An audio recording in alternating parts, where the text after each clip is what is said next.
नमस्कार व्यूअर्स, आप सभी का स्वागत है रेडियो द्वारका में। एक बार फिर अमोघ लीला प्रभु मेरे साथ हैं। प्रभु जी आपका बहुत बहुत स्वागत। और आज का भी जो सब प्रश्न है ना प्रभु जी, वो जन साधारण से जुड़ा हुआ है।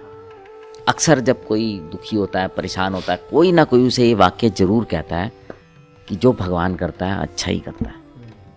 अब इस बात को जानते तो सब हैं, सुनते सब हैं, लेकिन इसको माने कैसे? देखिए, कुछ केस में ना भगवान डायरेक्टली इंटरफेयर करते हैं, और कभी कभी भगवान के द्वारा बनाया गया कि जो लॉ ऑफ कर्मा है, जो कर्मों का जो नियम है, ये एग्जीक्यूट हो रहा होता है। तो मान लो कोई अपने कर्मों के फल पा रहा है, मतलब किसी को दुख पहुंचाया था, आज वो भी दुख पा रहा है, तो ये भगवान कर रहे हैं, बट नॉट डायरेक्टली। बट कर्मों का जो लॉ ऑफ कर्मा का जो सिस्टम बनाया हुआ, उसके माध्यम से अब हमको हमारे साथ जो हो रहा है सो हो रहा है। सो इन अ वे वी कैन से कि हाँ, ये हो रहा है भगवान की इच्छा से हो रहा है, पर कहने से भगवान का अप्रूवल है। एक्चुअली भगवान की इच्छा उसके साथ जुड़ी होती है जो कि भगवान की इच्छा के साथ जुड़ा होता है। भगवान की इच्छा तो भक्ति की है वास्तव में, कि हम उनकी भक्ति करें। पर जो व्यक्ति डायरेक्टली भक्ति नहीं कर रहा है, एक संसारिक व्यक्ति है, दुनियादारी जी रहा है, घर गृहस्थी एंड ऑल दैट, तो ये अपने कर्मों के फल पाता है, पर उसमें भगवान की डायरेक्ट इन्वॉल्वमेंट नहीं होती। हम सोचे जैसे मान लो किसी जगह पर कुछ लोग आए, आतंकवादी आए, कई लोगों को मार दिया, हम कहें बहुत अच्छा हो गया, चलो भगवान कुछ अच्छा ही कर रहे हैं इसके पीछे। हालांकि अच्छा नहीं है, लेकिन वो अब अपने कर्मों के फल पा रहे हैं, और कर्मों का सारा हिसाब किताब भगवान ने बनाया है। सो इस तरह से मानेंगे ओके, गॉड इज सर्व कारण कारणम, but he is not really directly involve in this. Law of Karma is involve, which is made by God ultimately. दूसरा है जहां भगवान खुद इन्वॉल्व हो जाते हैं एक भक्त के जीवन में, जिसने अपना जीवन भगवान की सेवा में दे दिया कि कृष्णा मैं तो अब आपका हूँ, आई एम योर्स। तो फिर ऐसे भक्त के जीवन में कभी कभी जब कभी दिक्कतें भी आती है, उतार चढ़ाव आते हैं, तो उनके माध्यम से भगवान कुछ ना कुछ उसको सिखा रहे हैं, कुछ ट्रेनिंग दे रहे हैं, कुछ अपग्रेड कर रहे हैं उसको। भगवान उसको जीवन में इतना कष्ट रखेंगे कि इतना वैराग्य भी रहे, लेकिन इतना भी नहीं कि उसकी भक्ति छूट जाए, ऐसा भी नहीं करेंगे। तो इसलिए वो भगवान वो मैनेज करते हैं।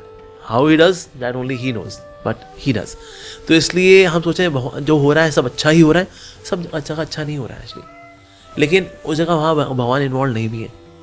जैसे कि ना, अगर कोई कुत्ते को अगर हड्डी फेंकता है तो कुत्ता ना हड्डी क्यों देखता है, और दैट्स इट। लेकिन शेर को अगर कोई हड्डी फेंकता है तो शेर ना हड्डी फेंकने वाले को देखता है, हड्डी को नहीं देखता वो किसने फेंकी, तो ये शेर होता है।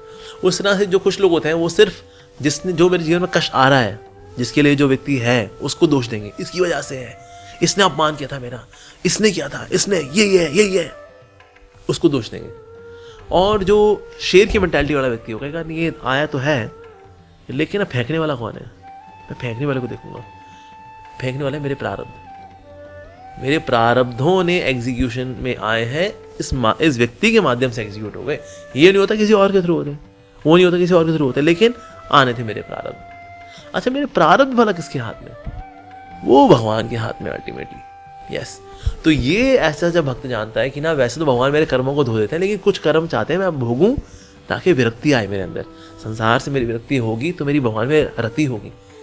तो इस भाव से जब भक्त जीता है, तो फिर इवन कष्टों के पीछे भी जो भगवान का हाथ है वो देख पाता है। इसलिए और कभी कभी ऐसा होता है कि ना हम दुनिया में इतने गुम हो चुके होते हैं that we are not looking at God, तो उसमें भगवान ना हमारे ध्यान को अपनी ओर आकर्षित करने के लिए कुछ ना कुछ खेल खेल सकते हैं हमारे साथ। जैसे ना मान लो कोई मजदूर काम कर रहा है नीचे, ऊपर कॉन्ट्रैक्टर आवाज दे रहा है, अबे सुन ले, ओए मनोज मनोज, सुन नहीं रहा।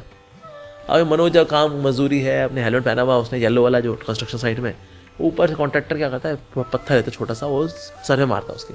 अब हेलमेट लगता है, टक, ये कहाँ से लगाया? कहते हाँ जी बोलो क्या हुआ? कहते यार तो आवाज दे रहा तो सुन नहीं रहा है, ऊपर तो ऊपर आता है। इसलिए कभी हम भी समाज संसार में गुम है, भगवान पुकार रहे हैं, अरे आजा मेरे भगत, अरे हो प्यारे, हम सुनाई नहीं दे रहा, अबे तू है, अबे तेरी आवाज है लगे हुए। तो भगवान कभी कभी मारते हैं, हाँ जी कृष्णा, हाँ बोली प्रभु, अरे ऊपर आ, प्रसाद है ऊपर ऊपर। तो कोई हमारे ध्यान भगवान की ओर आकर्षित करने के लिए भगवान ऐसा कुछ करते हैं, but that's for our good ultimately. बहुत बहुत धन्यवाद प्रभु जी, बहुत ही अच्छी तरीके से आपने इस बात को बताया।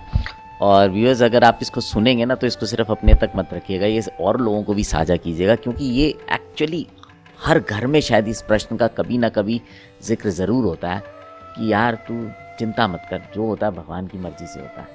तो वो समझना बहुत ज़रूरी है, और उस मर्जी को और किस तरह से हम अपनी बेहतरी के लिए इस्तेमाल कर सकते हैं वो भी जानना ज़रूरी है। अब आपसे विदा लेते हैं, जुड़े रहें रेडियो द्वारका।